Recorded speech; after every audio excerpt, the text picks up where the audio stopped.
ಅವನನ್ನು ಕೊಂದು ಮಣ್ಣು ಗೂಡಿಸ್ತಾನೆ ರಾಮ. ಏನಾಯ್ತು? ಏನಾಯ್ತಾ? ಆಶ್ಚರ್ಯ. ಯಾಕೆ? ಪರಮಾಶ್ಚರ್ಯ. ಯಾಕೆ?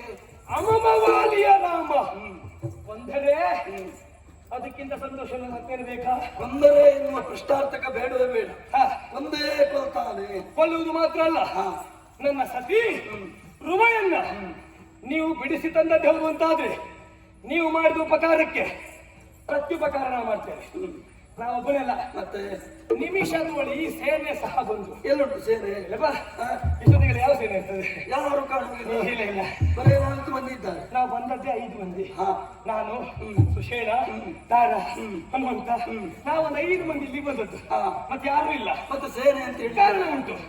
ನೀವು ವಾಲಿನ ಕೊಂದದ್ದೇ ಹೌದು ಅಂತಾದ್ರೆ ಇಲ್ಲಿಯ ಸೇನೆಯಲ್ಲೂ ನನ್ನದಾಗುದಿಲ್ಲ, ನಮಗದೇ ವಿಶ್ವಾಸ. ಆ ಸೇನೆಯನ್ನು ಕೂಡಿಕೊಂಡು ನಿಮಿಷದಲ್ಲಿ ಬರುವುದರ ಮುಖೇನ ನಿಮ್ಮ ಪಾದ ಸೇವೆಯನ್ನು ಮಾಡ್ತೇವೆ. ಖಂಡಿತವಾಗಿ ಹೌದು.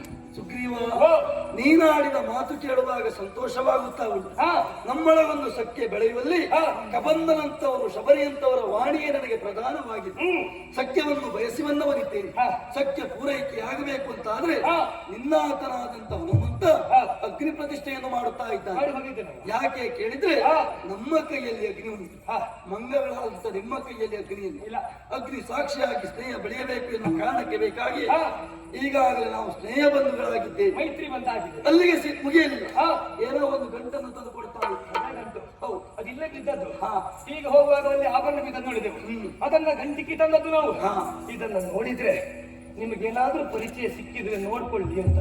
ತೆರೆದು ಕಾಣುವುದಕ್ಕೆ ಮುಂದಾದೆ ಅಂತ ಆದ್ರೆ ನನಗಿದರ ಗುರುತಿಸಿಕೆ ಅನ್ನೋದು ಸಿಗುತ್ತಾ ಇಲ್ಲ.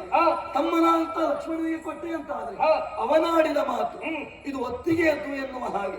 ಹೇಗೆ ಗಮನಿಸಿದೆ ಕೇಳಿದ್ರೆ ಅವನಾಡಿದ ಮಾತು ಒತ್ತಿಗೆಯ ನೂಪುರವನಾಬಲ್ಲೆ ಅಷ್ಟು ಹೇಳ್ತಾನೆ ಅಂತ ಆದ್ರೆ ಸೀತೆಗೆ ಇದನ್ನು ಉಡುವ ಭಾಗ್ಯ ಉಂಟು ಅಂತ ಆದ್ರೆ ಅಂತಹ ಕಾಲಕ್ಕೆ ಇದನ್ನು ನಾನೇ ಅರ್ಪಿಸ್ತೇನೆ. ರಾಮ, ವಾಲಿಯನ್ನು ನೀವು ಕೊಲ್ಲುವುದು ಸತ್ಯ. ಆದ್ರೆ ಯಾಕೆ ಅನುಮಾನ? ಯಾವ ಒಂದು ಸಂಶಯ ಬೇರೆ ಹೌದಲ್ಲ.